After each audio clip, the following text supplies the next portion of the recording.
Beliau sallallahu alaihi wasallam bersabda, "Atadruna mal muflis?" Wahai para sahabatku, tahukah kalian orang-orang yang bangkrut itu siapa? Qalu al-muflisu fina man la dirhama lahu wa la mata'. Maka para sahabat pun menjawab, wahai Rasul, orang yang bangkrut itu orang yang kehabisan modal.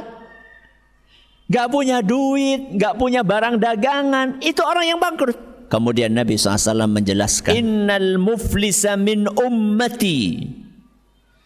Orang yang bangkrut beneran dari umatku adalah ya'ti yaumal qiyamati bi salatin wa siyamin wa zakah, yaitu orang yang di hari kiamat nanti menghadap kepada Allah Subhanahu wa taala membawa pahala salat, membawa pahala puasa, membawa pahala zakat. Ternyata orang ini selain rajin ibadah, ternyata orang ini suka berbuat zalim.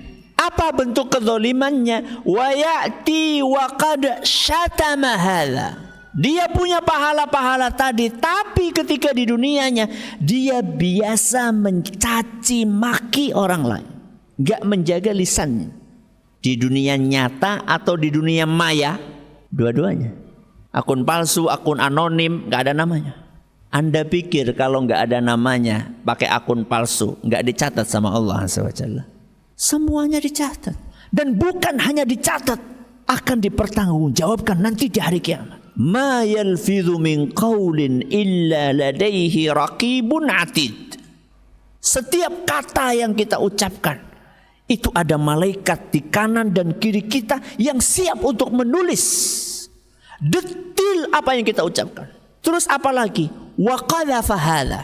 Di dunianya dia suka menuduh orang lain melakukan sesuatu padahal dia tidak melakukannya. Menuduh orang lain berbuat jahat padahal dia bukan pelakunya. Terus apa lagi? Wa akala mala hadza. Dan memakan hartanya orang lain yang bukan jatahnya dimakan. Raskin, beras untuk orang miskin. Kenapa orang kaya ikut makan? Ben adil, ben rata.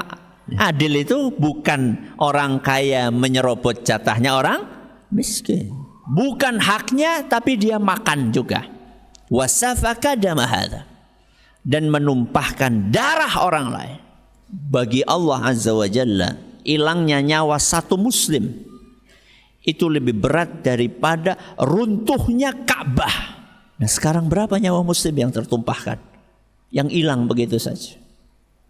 Nas'alullah salam wal afiyah. Wa daraba hadza.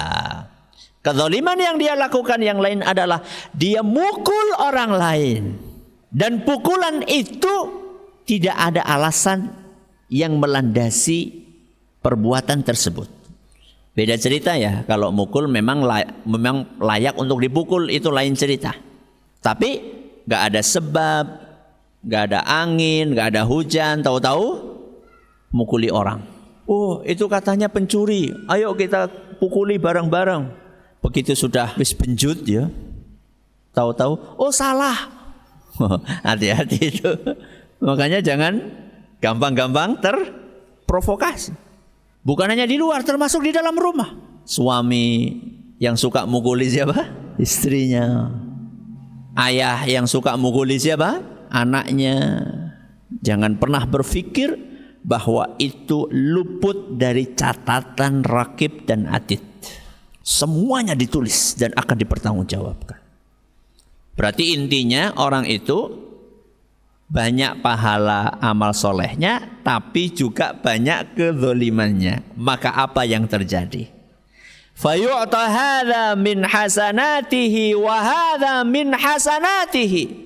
Maka pahala yang sudah capek-capek dia kumpulkan itu oleh Allah Subhanahu wa taala dicabut dan dilimpahkan kepada orang-orang yang pernah dia zalimi itu. Kalau yang dizalimi ada 200 orang, baru 100 orang yang dapat jatah pahalanya, berarti masih sisa berapa?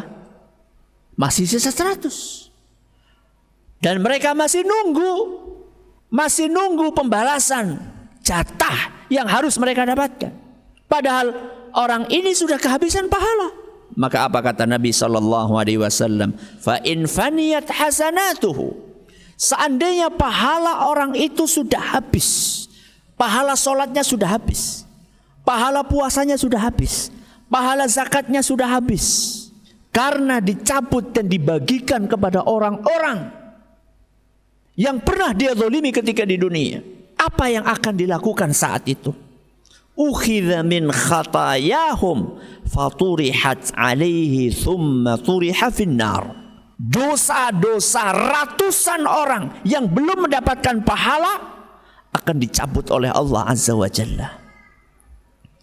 Kemudian dibebankan kepada si zalim tadi, lalu dilemparkan ke dalam neraka jahanam. Itulah orang yang bangkrut hakiki. Kenapa Nabi SAW katakan bangkrut hakiki? Karena pahalanya habis dan dia tidak bisa nyari pahala baru saat itu. Karena hari kiamat gak ada kesempatan untuk beramal. Habis. Gak cukup sampai di situ. Masih harus menanggung beban dosa orang-orang yang dia zalimi ketika di dunia.